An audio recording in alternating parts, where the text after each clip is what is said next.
Hey everybody, what's happening? I'm Steve from GraphicDesignerTips.com. Today is going to be a very important video for you, so definitely get your pens out, get your notepads out, and get ready to take some notes. This is the third video in a three-part series that I started a few weeks back, and I know everybody's very anxious for this video because it's something that's very important as a graphic designer as you start getting more confident and you're looking to now grow your business. The first part of this series was on pricing. The second part was on proposals, talking about your project, getting all the information out there to your client. And then the final part of the project is what? To get the project is contracts. This video is about graphic design contracts. And it's really about a simple graphic design contract that I use that I'm going to show you here today. All right, so I'm going to talk about what a contract is and why it's so important. I mean, we all know what a contract is, but if you really knew what it was and how important it was, why aren't you using them? And I'll be honest with you, for years I didn't use them in the beginning, and I can't tell you how many people are out in this world right now that owe me money for work that I did. But that's my own fault because I didn't cover my bases. I didn't have them have a set of rules to adhere by, and by, X amount of days you'd have to pay me this, and X amount of days you'd have to finalize the project, then you get your files and all that stuff.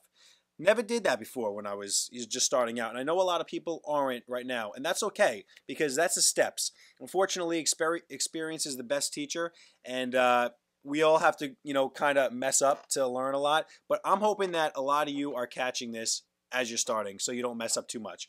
Because it just angers you when people take advantage of you, and you lose out on business. So people always try to get one over on the graphic designer, well, like in any industry, but just because we're like easy, to push you up because, oh, we're just some computer guy, and if you don't have your contracts, a business owner will know that, and they'll take advantage of you. So contracts, a binding agreement, makes you feel more confident about what you're doing, makes somebody take you more seriously. So like I said, in this video, I'm going to show you a very simple graphic design contract that I use. It's a one-pager. It's a two-part or a three-part that I would rip off and give a client. I write through it. It goes on the other side. And we'll jump into that in a second. When it comes to contracts, just like on the proposals video, there's really an informal contract and a formal contract. They're both contracts, but as you get more comfortable in your graphic design career, you're going to do things a little bit differently sometimes for different clients. Like I said on the proposals, sometimes, or nowadays, actually most of my proposals I send through email. Here's what the whole project's going to be. If you respond to it, okay. Technically, that's an okay to start the project. So what I would do is, what I'm going to show you, you can really just type into an email, but I would only suggest that after you're doing this for a while and you feel more comfortable and confident in yourself to be able to do that. But basically, the informal contract is where you write up everything, and you even include your terms in a written form, and you can even send it in an email. As long as somebody comes back to you, says, I've read over everything, this project is good to go, that is a binding agreement right there, and then you can start your project. Well, with obviously your terms, what are your payment terms? Are you going to get a deposit? You must get a deposit, and I'll talk about that. So at the end of this video, well, not at the end of this video, below this video, I will leave a link to my file. It's a PDF file that you guys can change around and do whatever you guys want with. But I also want to encourage everybody, because I use a simple contract. I've seen contracts that are pages long. I'll be honest with you, I'm not the most super intelligent person in the world. I really am not. So I read half this stuff and I don't understand it. So that's why I wanted it to be very plain and simple. And ever since I've been using this contract, I've never had any issues with anybody. And just because they know the deal before the project goes through. So let's jump into it. All right, so the best way to follow along is to actually pull this file up on your computer. So you can do that by finding the link in the description below the video on YouTube, or you can, here it is right here. You can find it by going to here. You're going to have to manually type this in. But now that you have it up on your screen as a PDF, I can go by each section one by one. Now, the simplest section to talk about is the top portion. It's the description of the project and the project costs, because it works pretty much hand in hand. In this area, when you're sitting down with a client, you want to make sure you're taking, nice 5 minutes to write this area up, because this is going to be, This is going to be everything about the project. So in case anything goes south, you have everything that the project entailed. You did this, this, and this is how much the client was going to pay you for it. If you're doing, like, say, a branding package, which I do a ton of, and your branding package includes a logo, a business card, a letterhead, an envelope, maybe some, a Facebook cover photo, stuff like that, put it in here. Because if you don't do that, the client can always come back and say, well, you said you were going to do this. If you said it and they heard it and that's what they think you're going to do, that's what you want to write in there. So, and make sure they obviously read it, because some people in a rush sometimes. Make sure they read over everything you're writing. Write down everything you can in here. In the project costs, itemize everything out. If you're doing a branding package, a brochure design, a website design, that's what you want to have on each item, and obviously the cost. If you want to discount it, what you should do is, say you're charging $1,000 for a website, you want to put $1,000 on here, original price, and then cross it out and subtract $50 from it, so they can see that. Just so you have everything. Just don't assuming here. Okay, so then you would obviously make your total price in there. The next area is a very important area, and it's two simple lines. It's talking about the deposit for the project. Now, in any project you do, well, if you're starting out as a graphic designer, you might want to take a third down to start the project. I take half down now, because I used to think, I feel bad taking half the project because I haven't done the work yet. But guess what? If they're agreeing to, $1,200, $1,500, whatever in work, they got the money to pay you half of this right now, because it's going to be a lot of work. By the time you come back to them with first drafts, you already did half the project. So that's what you want to do on your deposit. So figure out whether you want to do a third or you want to do a half. And, you need to, I don't have my glasses, a deposit of half of the total must be paid to, name your company prior to the start of work. No ifs, ands, or buts. Do not start anything until you get a check and that check clears. Or cash or whatever you're doing. But, we're not supposed to do cash, so I didn't just say that. The balance is to be paid when the project is done. Now, when it's done, you need to make sure that you get paid before you release files to them. So, I'll do another video down the road about, the ways we should be sending drafts to everybody. But, make sure you have low resolution drafts you're giving to everybody, or with watermarks over them, so they can't, back out of a project and, not pay you the extra half of that project, and then you use those files. It happens, I'm sure. So that's the deposit, either a half or a third. Make sure you get it. Make sure it clears. Make sure it's in your hand, because now you got the project. They're not looking to screw with you. So, but now that you have their money, you want to make sure you get on that project. The first line is very simple and straightforward, just because it's something that I personally added. I've never seen anybody else use it before, but I just get the question all the time. And some people have assumed, and I just want to let them know right off the bat, this contract does not include printing of any kind, because I don't resell printing. It's not something that I really offer as a service. So I will let them know that, because it clears the confusion right off the bat. Some people do resell the printing, so you wouldn't have to put that as a clause. That's just kind of simple, something I put right in the beginning, just in case. All right, so when it comes to the payment schedule, it's very similar to the deposit that we spoke about before. Basically, you're setting the terms. This is your contract. So you're saying that when you give me a first payment, I will start the project. When I am done with the project, you will pay me to get the files. It's very simple. The most important part of this whole entire clause is the fact that you're telling them that until past due balances are paid, they will not get anything. So they might say, oh, I really need these files. Well, guess what? I really need to get paid, because once somebody has your files, they can take off and run, especially if they're like in another state. I wouldn't know the first thing on how to sue somebody in another state. So I make sure I get everything. So if you're doing business with somebody, for instance, obviously it's going to be a lot of local business, people that you know locally and stuff like that. But definitely you want to make sure you're getting the payment before you give out anything. That's why you always want to give, low resolution drafts and stuff like that, so they can't go taking your files away from you, and saying, "Oh, I don't want, I want to end this now." Also, you want to make sure if you're doing this on the internet that you're doing it through PayPal or wherever. You want to get that payment, and then you can release the files. So you're making a schedule, and they just need to adhere by the schedule. Remember, you make the rules. It's your contract. It's your project. Talking about additional changes or revisions, okay? This is something like everything else. Spelling it out is very important because you need to set the terms here like everything else. So after a project is done, that project is done. Once they pay you for that project, it's done. If they want future alterations on that project, guess what? It's a new contract. It's a new project.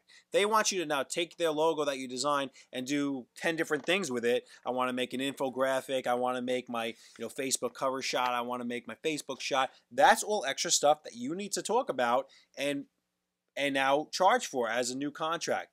You should be at least. So you need to also put a clause in there, as you see, that this is basically an per hour charge now, just like I spoke about in my pricing video number 1, that you want to have a project price and then a revisions or an hourly charge. So figure out your hourly charge and say, okay, anything after this is either going to be a flat project fee or I'm going to charge you per hour. However you want to do it on that. So also you want to specify the amount of revisions. Now 3 is, I like the number 3. But it's a simple low number. But I've just throughout time seen many graphic designers use 3 revisions as the standard. Basically meaning that when you send initial drafts to somebody, never have unlimited revisions. Yeah, you might look like a superhero, the greatest designer in the world. Oh, unlimited revisions. The project will never get closed. 6 months later, you'll still be doing the same damn project because some people are never happy and they're just going to drive you up the wall. If you take good enough notes and you give really good quality work to somebody and they are a pain in the ass about revisions, then, that's on them. You need to let them know they have 3 rounds of revisions. So in their head, when they get that first draft, they know they need to start ironing stuff out now because they're going to come back to you and say, well, I don't like this logo. Take this logo, choose that font face with this and change things around. That's one revision you come back to them with. Or for that, they have 2 more revisions. So that's in my case. You guys can do how many revisions you want. I would stick with 3 for now, but get that in your contract so they know right off the bat. And once they get to that second revision, give them a heads up so they don't start driving you up the wall again. Some clients are just never happy. And, some clients just, want to be a pain in the ass. That's how it is. But so let them know that you have 1 more round of revisions. So this needs to get ironed out now because if it doesn't, that 4th round of revisions is going to cost you. And what it's going to cost you is that hourly rate that you determine in your contract. I love this next one. Client responsibilities. When you sign a project up, you don't want to hear back from the client 6 months later. I mean, most likely if somebody gave you a deposit, they're going to get back to you pretty quick. But we're all busy. We want to grow our businesses at a specific rate. We want to have, we want to be able to, say this is how much I made this month and I increased it by this much next month and keep track of all this stuff. You can't do that if you sign a client up for a project and he gets back to you 3 weeks later. He might get back to you when you don't have time to now jump on his project and he or she might get mad. So you need to let them know within 1 week, you need to get back to me with all the stuff I need. So if you're designing a website for somebody, I need testimonials, I need images, I need like an about us, a history blurb, a couple paragraphs, stuff like that. You need this stuff to get started. They have 1 week to do it. All right. Don't leave this project as, I'll email you, because people won't email you. And if they haven't emailed you within 6 days, give them a call and say, listen, I'm still waiting for everything. I really need this to get this project started. I personally don't incur fees. Some people might say, I don't even know if it's ethical or if it's legal to do this, but they might charge something extra if the client takes too long to get back to them.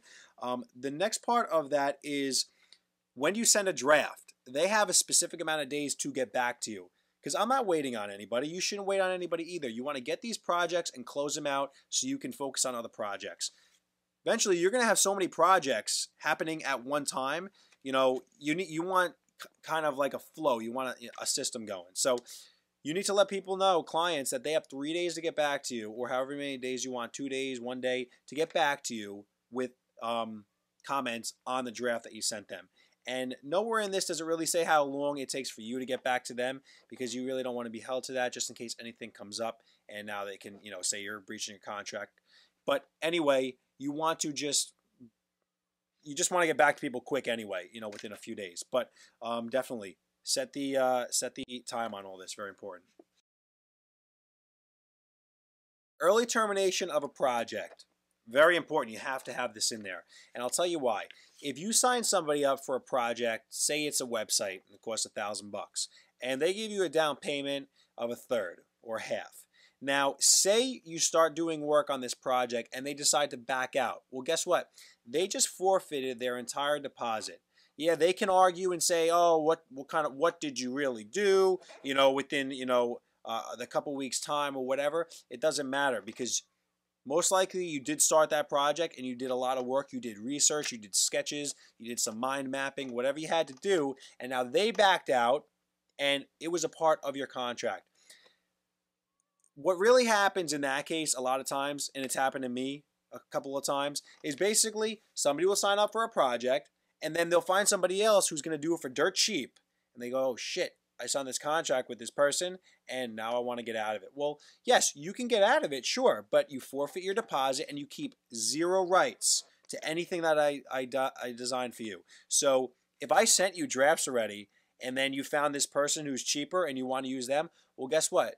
Don't you dare use any of that artwork, because it's in our contract that you do not have rights. You have no copyrights. You don't own anything at that point, all right? That's what most likely happens.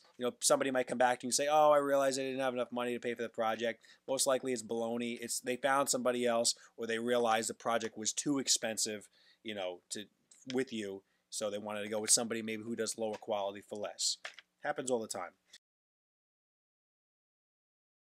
Accreditation and promotion. This clause really needs to be in there just so you can promote this work in your portfolio. Some clients might say, oh yeah, don't worry about it, but you still want to ask them and get their permission, just in case, some clients, they might come back and say, well, I didn't give you the right to put it in there. So you just want to you're kindly asking permission, but you're also having them sign to it. So that's the accreditation promotion part. Also, it's something like if you have ever went to a website and went to the bottom and see who actually designs the website, that is what that's all about. That's the promotion aspect.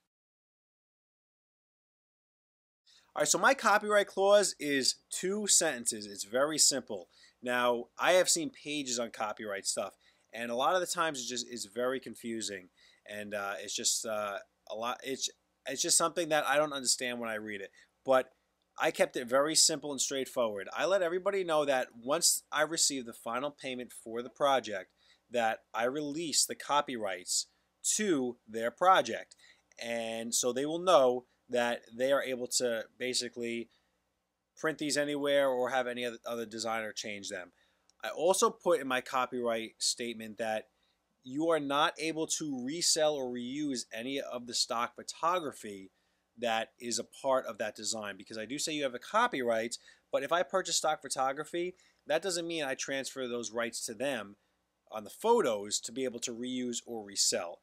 That's something that's pretty important, because they might start to resell the stuff and they really don't have the license to do that. If they want it, they can go to a stock image website and purchase it themselves, or have them, you would repurchase it for them for another project or whatever. But that's just something I threw in there. I found it at one point on the internet, and I thought it was something that was important. So that's the copyrights. It's very simple. I would encourage everybody who has elaborated more on copyrights, let that below in the comments. I mean, I have a feeling that a lot of people are expecting this copyright paragraph to be like this big. And like I said, I've seen so much of it, and it's so confusing, and there's whole chapters and books on copyright law.